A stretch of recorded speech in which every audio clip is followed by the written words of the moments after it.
l'ancien propriétaire avait fabriqué des pièces avec des vieilles enseignes. Celle-là ici, c'est une enseigne, c'est une vieille enseigne de la police provinciale du Québec. Il y en avait d'autres ici. C'est ça, c'était des enseignes pour des enseignes routières, dans le fond. Hein. Et ben, c'était quand même une bonne idée parce que c'est des enseignes c'est de l'aluminium. Donc ça ne rouille pas. C'est quand même pas mal solide. C'est bien fait. Donc ça, je vais les réutiliser. Je vais repeindre, je vais les peindre, là. Probablement la même couleur que le banc. Et le banc, bon, le banc, il me reste à enlever le moteur. Et la boîte ici, là, qui sert d'interrupteur. Et c'est un peu dommage parce que le support pour le moteur ici, il est soudé directement après le banc. Donc, je ne peux pas l'enlever. Ça aurait été plus simple de l'enlever pour le peinturer, mais bon, c'est pas très grave. Là. Donc, c'est ça, je vais enlever le moteur, l'interrupteur, et je vais pouvoir nettoyer le banc et le sabler et le peindre. L'interrupteur ici, c'est pas très adapté là, pour faire démarrer une machine à bois. Là, avec un bouton poussoir comme ça, là, ça peut porter à confusion. Là. Donc ça, et de toute façon, là, on voit là, c'est très vieux, là, avec des anciens fusibles. Là. Donc ça, je vais l'enlever. Je vais installer un démarreur magnétique.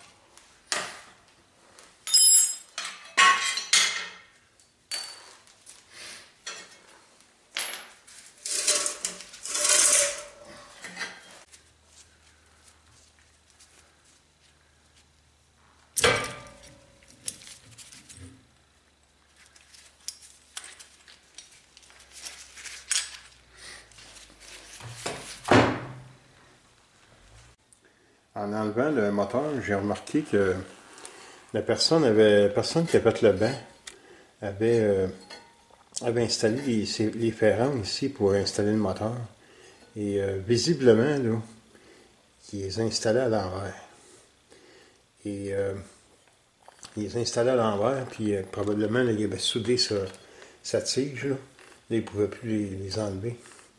Parce que il a utilisé des blocs comme ça là, qui viennent compenser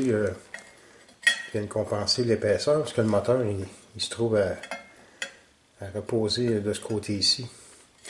Et s'ils avaient installé du bon côté, il n'y aurait pas eu à utiliser là, ces petits supports-là. Alors moi, ce que j'ai fait, c'est que, là, il y en a un, je l'ai fait. J'ai pris la rectifieuse et je l'ai coupé. J'ai coupé la partie où il y a le trou là, qui passe dans la tige. Là. Et je vais pouvoir les inverser. Et je vais pouvoir quand même les réinstaller parce que dans le fond, ils vont juste appuyer comme ça. Et avec le poids du moteur, là, ils pourront pas. Ils vont rester là, ils vont rester en place. Donc ça va être beaucoup plus facile pour installer le moteur avec les ferranges du bon côté. Et évidemment, ça va me faciliter la tâche là, pour peindre le bâti. Bon, comme j'avais dit, j'ai installé les ferranges du bon côté et avec les ouvertures ici pour la tige qui est après le bâti de la dégauchisseuse. Et ben, de cette manière-là, ça me permet d'éliminer cette plaque-là et les supports ici. Donc, ces pièces-là, j'ai pas besoin de les installer. C'est beaucoup plus simple de cette façon-là. J'ai repeint le banc de la dégaucheuse et je l'ai peint en noir. Je pense que ça va donner un bel aspect avec le gris de la dégaucheuse. Là. Ça va faire une belle machine. Et j'ai enlevé les roues d'après le banc. Et bon, les roues sont passablement rouillées. Là. Et j'ai remarqué, c'est des roues, c'est en caoutchouc, là, mais le caoutchouc il est vraiment, vraiment dur. Là. Et bon, c'est pas nécessairement une mauvaise chose. Là. Qui ont besoin d'être nettoyés, d'être lubrifiés. Là. Mais c'est quand même, c'est des roues de qualité. C'est des roues de qualité et il y a des places là, pour pouvoir insérer de la graisse. Là. Donc, on voit là qu'ils ont un petit peu de difficulté à tourner. Là. Donc, je vais faire l'entretien des roues et je vais les repeindre.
Je viens d'essayer le moteur, voir s'il fonctionne bien. Et il fonctionne sans problème. Là, c'est ça, je l'ai nettoyé aussi. Et bon, il est quand même passablement rouillé. C'est une rouille de surface. J'ai commencé à masquer les endroits que je ne veux pas peindre et je vais le peindre et je vais l'installer après la dégaucheuse.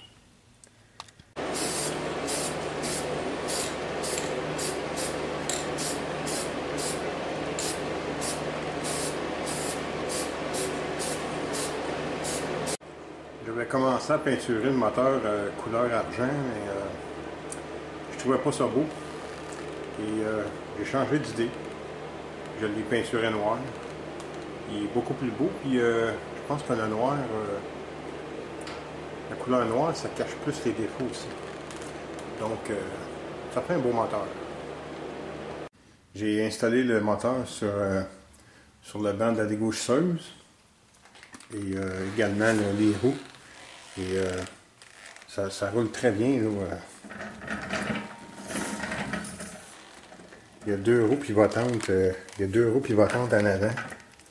Deux roues fixes en arrière. Et bon, c'est sûr que pour une dégaucheuse, idéalement, ça aurait été bien s'il y aurait eu des roues qu'on peut verrouiller. Là. Mais bon, probablement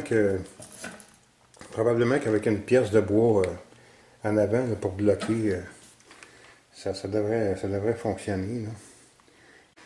Là, le support du moteur, j'ai installé le moteur avec le support là, et je me suis aperçu que je pouvais pas laisser les ferranges là, avec l'ouverture en U là, comme j'avais fait. Là.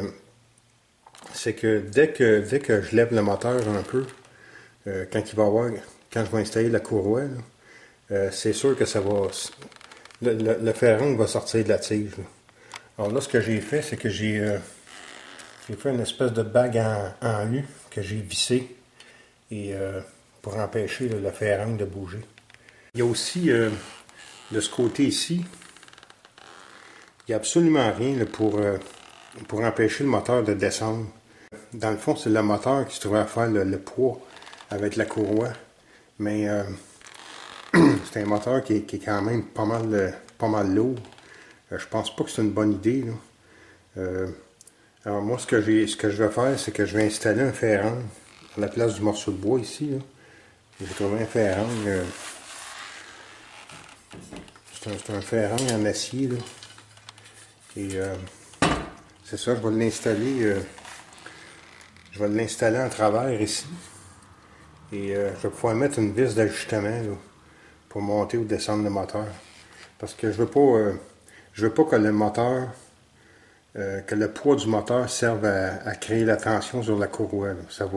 Ça va être beaucoup trop, là, parce que le moteur il est vraiment lourd. Là.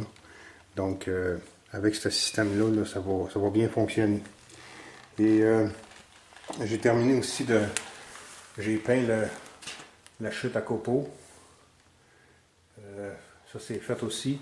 Donc, j'achève, là. J'arrive pas mal à la fin. Et il va me rester, bon, à installer le dégauchisseur sur le banc. Puis installer le démarreur. Ça va être à vérifier qu'est-ce que j'ai comme démarreur là, qui va pouvoir servir pour ce moteur-là.